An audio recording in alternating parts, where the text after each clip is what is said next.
Hi, I'm Patu from freefincal. If you have some time to spare in the coming days, for obvious reasons, and if you want some productive way to focus your energy and time on instead of looking at the news and getting more and more depressed about what's happening, then this would be the perfect time to uh, to sow the seeds for what could be your secondary source of income in the future, not immediate future, but over the next few years. It will take a few years of time.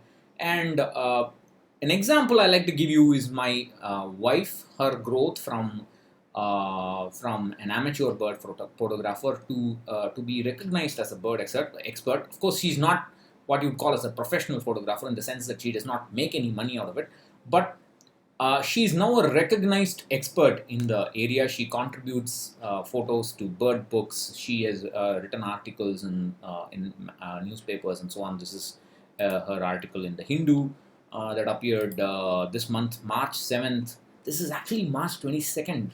March is never ending this this year. It seems such a long month. I didn't realize that. She did that because of focus and dedication.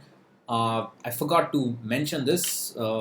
Let's get back to her. But before that, today SEBI registered investment advisor Sriram Jairam has written a nice article with examples on how to use mutual fund stock losses to reduce or stock losses to reduce your tax burden. That is, if you have any capital gains in this financial year, then you can, and if you have some notional capital loss in your stocks or mutual funds, most of us would have it now, then you can offset that capital gain that you already have and lower your tax burden by converting the notional loss into a real loss. That is, you can actually book that loss, that is, redeem the units, book that loss, make that loss a real one, and then you can take that short term. If it is a short term capital loss, you can offset it with short term capital gains or long-term capital gains. If it is a long-term capital loss, you can offset it with long-term capital gains. That's called tax loss harvesting, where you deliberately book a loss to reduce your taxable capital gain.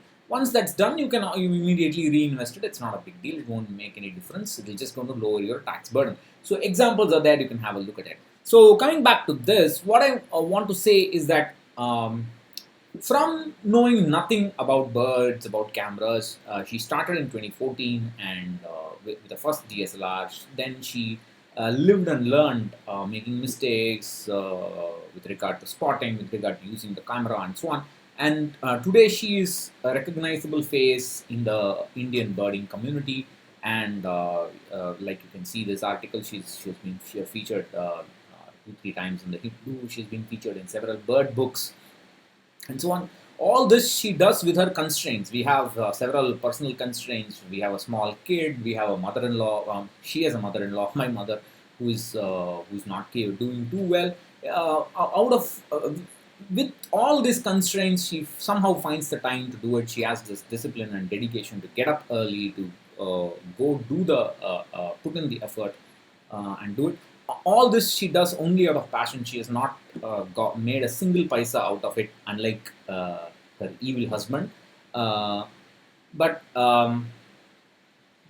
what I want to say is that uh, I'm saying this in the hope that her journey could be of some inspiration to you, because if you can utilize this time, perhaps you're working from home, perhaps you're sitting at home because your business has gone down, your demand for your business has gone down, whatever it is.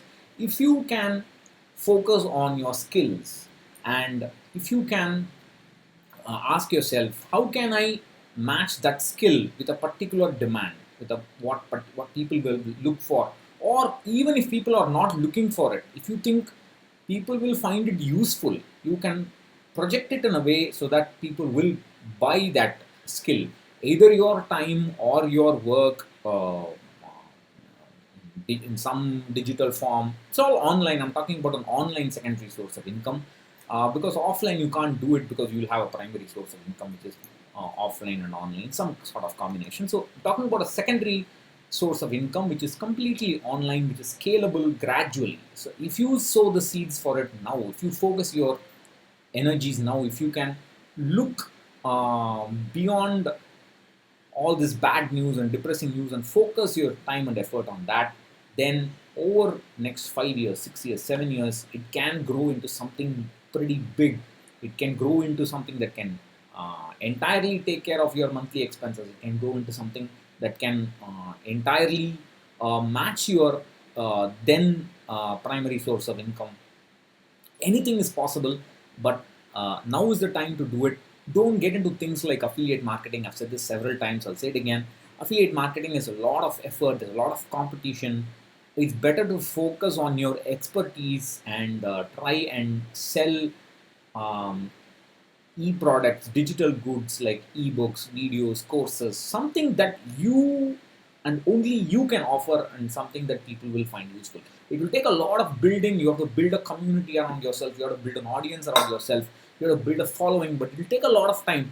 That can happen in time. But what is most important is, what is it that you have to offer that people will find useful? If you can focus on that and start slowly framing the actual thing that you will sell, or you can just do it for passion. You can say, I know this, let me do it for free, like my wife is doing. It's just her, she knows what she's doing and she does that. Just that, forget about the money. That also will work wonderful. So this is the perfect time to do it. I've said this same thing again, but now I think it may not hurt to say it, but I'm just saying it with the example of my wife. So Rama Neelamegam. So that's what I wanted to say. If you have any questions on this, I wanted to make a course on all this, but this summer has turned out to be something very, very different from what I had in mind. But that's life. So hopefully soon that I will be able to make it. Catch you later. Bye.